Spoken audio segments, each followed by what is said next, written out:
ಕಾಂಗ್ರೆಸ್ ಹೈಕಮಾಂಡ್ಗೆ ತಲೆನೋವಾಗ್ತಾ ಇದೆ ಕೋಲಾರ ಕ್ಷೇತ್ರ. ಯಾರಿಗೆ ಟಿಕೆಟ್ ಕೊಡಬೇಕು, ಏನು ಮಾಡಿದ್ರೂ ಕೂಡ ಭಿನ್ನಾಭಿಪ್ರಾಯ ಇದ್ದೇ ಇದೆ. ಹಾಗಾಗಿ ರಮೇಶ್ ಕುಮಾರ್ ಮತ್ತು KH ಮುನಿಯಪ್ಪ ನಡುವೆ ಇಲ್ಲಿ ದೊಡ್ಡ ಫೈಟ್ ನಡೀತಾ ಇದೆ.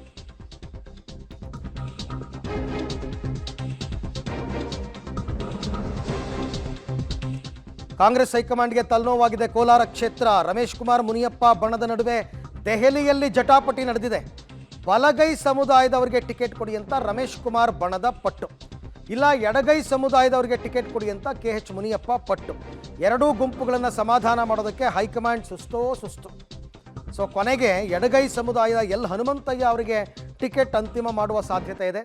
ಈ ಎಡಗೈ ಸಮುದಾಯದವರಿಗೆ ಟಿಕೆಟ್ ಫೈನಲ್ ಆದರೆ ರಮೇಶ್ ಕುಮಾರ್ ಬಣ ತಿರುಗಿ ಬೀಳುತ್ತೆ. ಬಲಗೈ ಸಮುದಾಯದವರಿಗೆ ಟಿಕೆಟ್ ಕೊಟ್ಟರೆ KH ಮುನಿಯಪ್ಪನವ್ರು ಸೈಲೆಂಟ್ ಆಗ್ತಾರೆ. ಏನು ಮಾಡಬೇಕು ಅಂತ ಗೊತ್ತಾಗ್ತಾ ಇಲ್ಲ ಅವರಿಗೆ. ಈ ಬಗ್ಗೆ ಮತ್ತಷ್ಟು ಮಾಹಿತಿ ನನ್ನ ಕೊಲೀಗ್ ರವಿ ಅವರಿಂದ ಪಡ್ಕೊಳ್ಳೋಣ. ರವಿ, ಕಾಂಗ್ರೆಸ್ ಕೋಲಾರದ ವಿಚಾರದಲ್ಲಿ ಯಾಕಿಷ್ಟು ಗೊಂದಲದಲ್ಲಿದೆ? ಈಗ ಇಬ್ಬರು ನಾಯಕರು ರಮೇಶ್ ಕುಮಾರ್ ಮುನಿಯಪ್ಪ ಇವರಿಬ್ಬರ ವಾದ ಏನು, ಅಂತಿಮವಾಗಿ ಏನಾಗಬಹುದು?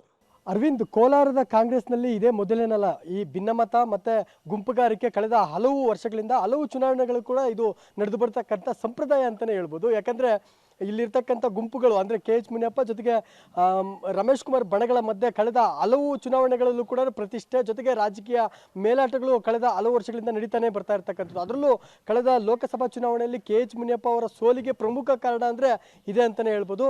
ಯಾಕಂದರೆ ಏನು ರಮೇಶ್ ಕುಮಾರ್ ಬಣದ ಏನು ಶಾಸಕರಿದ್ದಾರೆ ಅವರೆಲ್ಲರೂ ಕೂಡ BJP ಪರವಾಗಿ ಮಾಡಿದ್ದಕ್ಕೇ ಕಳೆದ ಚುನಾವಣೆಯಲ್ಲಿ ಇಲ್ಲಿ ಕಾಂಗ್ರೆಸ್ನ ಭದ್ರಕೋಟೆ ಆಗಿರ್ತಕ್ಕಂಥ ಕೋಲಾರ ಲೋಕಸಭಾ ಕ್ಷೇತ್ರದಲ್ಲಿ BJP ಗೆಲ್ಲೋದಕ್ಕೆ ಕಾರಣಗಳಾಯಿತು ಅನ್ನುವಂಥದ್ದು ಕಾಂಗ್ರೆಸ್ನ ಹೈಕಮಾಂಡ್ಗೂ ಗೊತ್ತು. ಆದರೆ ಈ ಬಾರಿ ಅಂತಹ ಎಡವಟ್ಟಾಗಬಾರ್ದು, ಜೊತೆಗೆ ಅಂಥ ಇದು ಮತ್ತೆ ಮರುಕಳಿಸಬಾರ್ದು ಅನ್ನೋ ಕಾರಣಕ್ಕೆ ಎಚ್ಚರಿಕೆಯಿಂದ ಹೆಜ್ಜೆ ಇಡೋದಕ್ಕೆ ಕಾಂಗ್ರೆಸ್ನ ಹೈಕಮಾಂಡ್ ಮುಂದೆ ಆಗಿರ್ತಕ್ಕಂಥದ್ದು. ಈ ಹಿನ್ನೆಲೆಯಲ್ಲಿ ಸಭೆಗಳ ಮೇಲೆ ಸಭೆಗಳನ್ನು ಮಾಡುವ ಮೂಲಕ ಈಗಾಗಲೇ ಏನು ಕೋಲಾರ ಲೋಕಸಭಾ ಕ್ಷೇತ್ರದ ಅಭ್ಯರ್ಥಿ ಆಯ್ಕೆ ವಿಚಾರದಲ್ಲಿ ಎಚ್ಚರಿಕೆಯಿಂದ ಹೆಜ್ಜೆ ಇಡೋದಕ್ಕೆ ಕಾಂಗ್ರೆಸ್ ಹೈಕಮಾಂಡ್ ಮುಂದಾಗಿರ್ತಕ್ಕಂಥದ್ದು. ಅದರಂತೆ ಈಗಾಗಲೇ KH ಮುನಿಯಪ್ಪ ಮಾಜಿ ಆಹಾರ ಸಚಿವರಾಗಿರ್ತಕ್ಕಂಥ KH ಮುನಿಯಪ್ಪ ತಮ್ಮ ಅಳಿಯನಿಗೆ ಟಿಕೆಟ್ ಕೊಡಿಸೋದಕ್ಕೆ ಈಗಾಗಲೇ ಎಲ್ಲ ತಯಾರಿಗಳನ್ನು ಮಾಡ್ತಾ ಇರ್ತಕ್ಕಂಥದ್ದು. ಜೊತೆಗೆ ಕಳೆದ 3-4 ದಿನಗಳಿಂದ ದೆಹಲಿಯಲ್ಲಿ ಲಾಬಿ ಮಾಡಿ ನಿನ್ನೆಯಿಂದ ಬೆಂಗಳೂರಲ್ಲಿ ಲಾಬಿ ಮಾಡ್ತಾ ಇರ್ತಕ್ಕಂಥದ್ದು. ಇನ್ನು ಉಳಿದಂತೆ ರಮೇಶ್ ಕುಮಾರ್ ಬಣದ ಮುಖಂಡರುಗಳು ಕೂಡ ಕಳೆದ 2-3 ದಿನಗಳಿಂದ ಡೆಲ್ಲಿಯಲ್ಲಿ ಬೀಡು ಬಿಟ್ಟಿದ್ದು ನಿನ್ನೆಯಿಂದ ಬೆಂಗಳೂರಲ್ಲಿ ಲಾಬಿ ಮಾಡ್ತಾ ಇರ್ತಕ್ಕಂಥದ್ದು.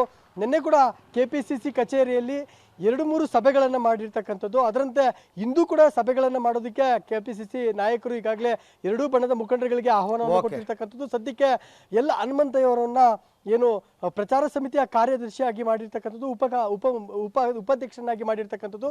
ಸದ್ಯಕ್ಕೆ ಚಿಕ್ಕಪೆದ್ದಣ್ಣ ಜೊತೆಗೆ ಏನು CM ಮುನಿಯಪ್ಪ ಅವರ ಹೆಸರು ಕೇಳಿ ಬರ್ತಾ ಇರ್ತಕ್ಕಂಥದ್ದು. ಅರವಿಂದ್, ಥ್ಯಾಂಕ್ ಯು ರವಿ, ತಮ್ಮೆಲ್ಲ ಮಾಹಿತಿಗಾಗಿ.